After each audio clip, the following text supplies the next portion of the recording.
Hey everybody, Brianne Wilson here, Premier with Perfectly Posh and the team leader of the Pink Posh Stars, and I wanted to take a few minutes and talk to you about social media.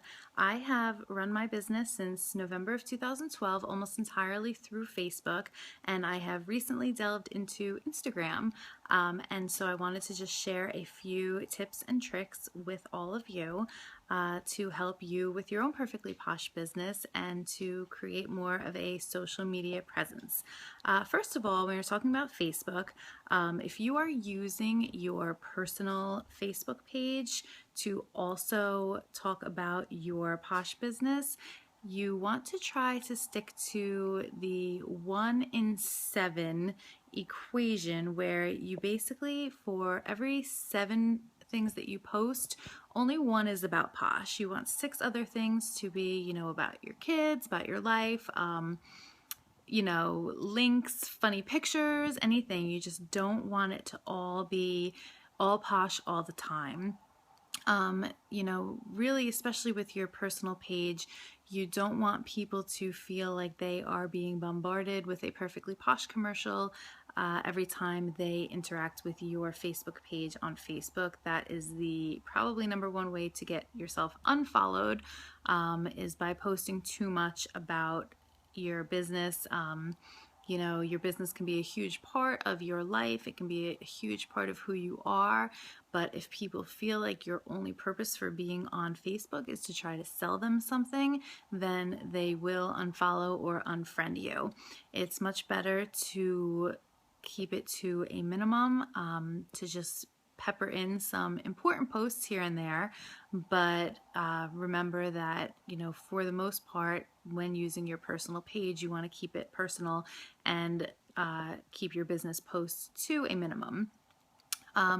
If you are using a business page, business pages have gotten really tricky on Facebook. They keep messing with their algorithms, and they basically want people to be paying for ads and paying to promote their businesses.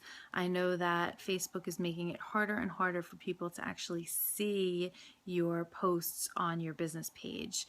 For that reason, I have personally almost completely abandoned my business page. I post maybe once a week on there, and I'll see out of close to 400 likes, maybe 3 or 4 people are even seeing my posts, not even interacting with them in any way, but it'll show you how many people you've reached, and it's only a couple. So because of that, I have, like I said, pretty much gone to just using my personal page, and that's why it's even more important to not be bombarding your personal page with Posh posts. And also, with a lot of the posts that you do, don't make them blatant selling posts or blatant recruiting posts. You don't want people to constantly roll their eyes when they see your posts, because they're always, buy this from me, buy this product, host a party, join my team. I tell my team all the time, planting seeds is really the way that you want to go.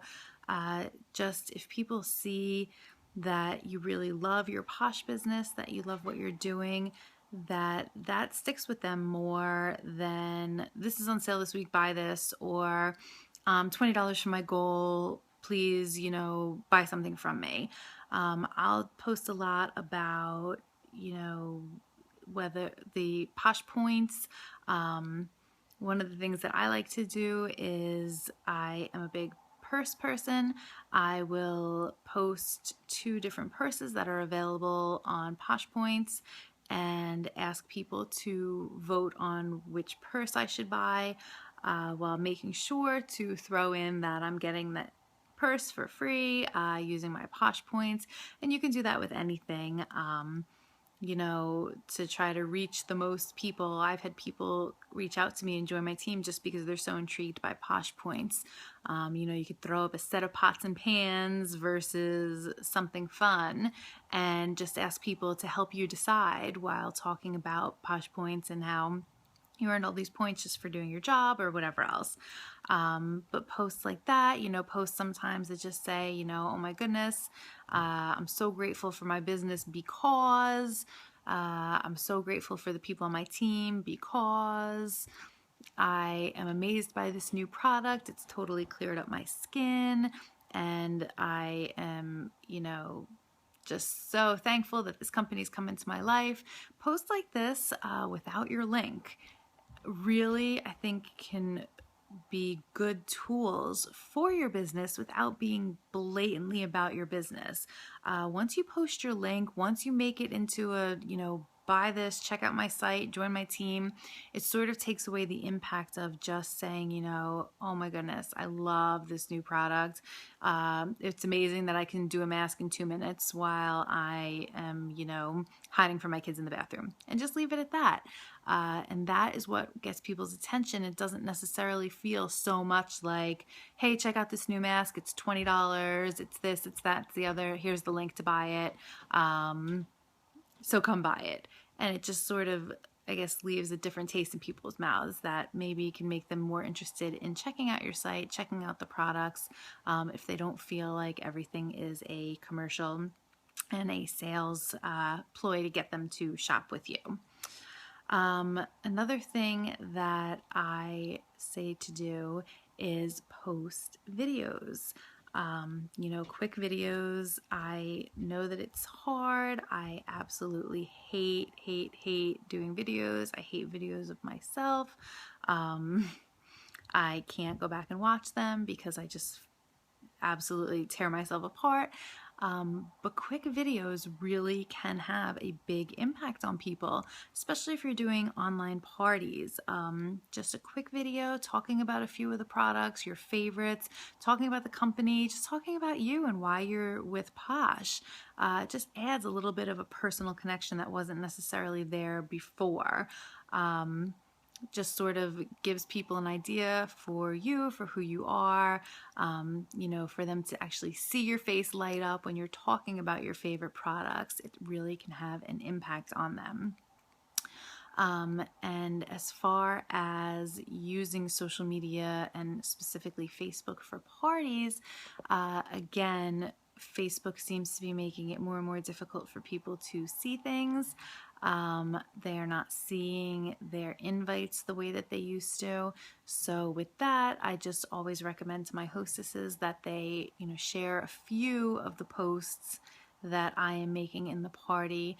You don't want them to go crazy just the way that you don't want to go crazy with posts on Facebook, but you do want to post the party link. You want them to post the party link outside of the party so that people are seeing it. I also will have hostesses actually message people who may be particularly interested in the products. Don't do group messages. Everybody hates group messages. They're super annoying. Avoid group messages. Tell your hostess do not send out a group message to everybody on her friends list about their party, because that is a guaranteed way to make people say, forget you and your party. But personal messages go a long way and can, a lot of times actually make people aware of a party that they wouldn't have seen otherwise because of the way that the whole invite thing is working and the notifications. Like I said, I have recently started on Instagram, and one of the biggest things that I see with Instagram is people who are not using hashtags. And I know that hashtags can be super annoying. You see a lot of people making fun of them, and the Saturday Night Live skits and everything else about the hashtags. But the thing is that if you're on Instagram and you are promoting your business on Instagram, you need your posts to be seen. You want your posts to be seen. And for you to post something and not include any hashtags, the only people who are going to see that are maybe a few of your followers who actually, check their feed. And chances are, if you only have a few followers, it's people that you already know. It's people who already have Posh businesses and aren't going to be shopping with you, aren't going to be joining your team.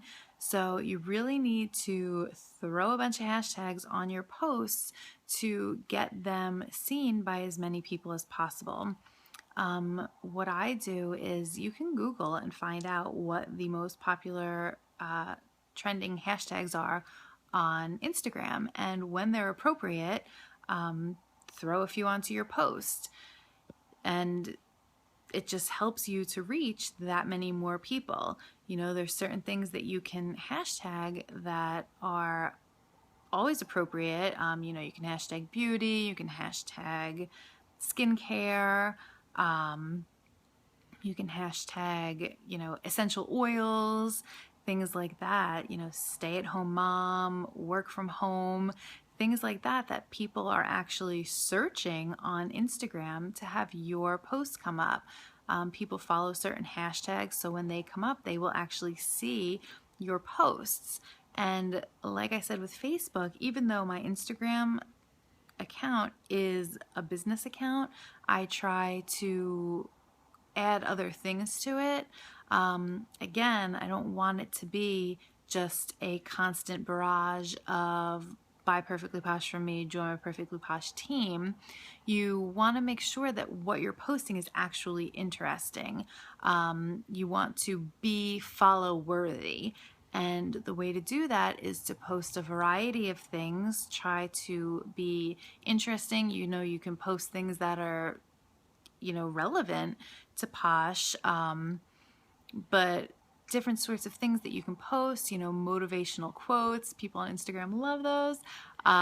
You know, funny pictures, things like that. If you sprinkle that through your content, you are getting the attention of different groups of people, but you're just making your account more interesting and people more likely to follow you.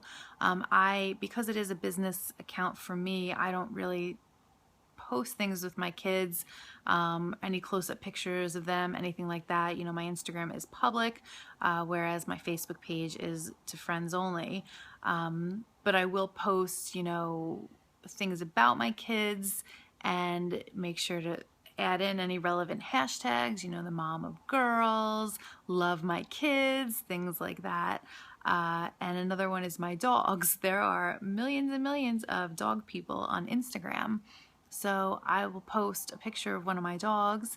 Again, Google, you know, top dog hashtags on Instagram, throw a bunch of those into my post, and then, as I always do, hashtag perfectly posh, hashtag my website, and a few perfectly posh, you know, related, business related hashtags into it, and put it out there. And it's just another way to sort of catch the attention of other people and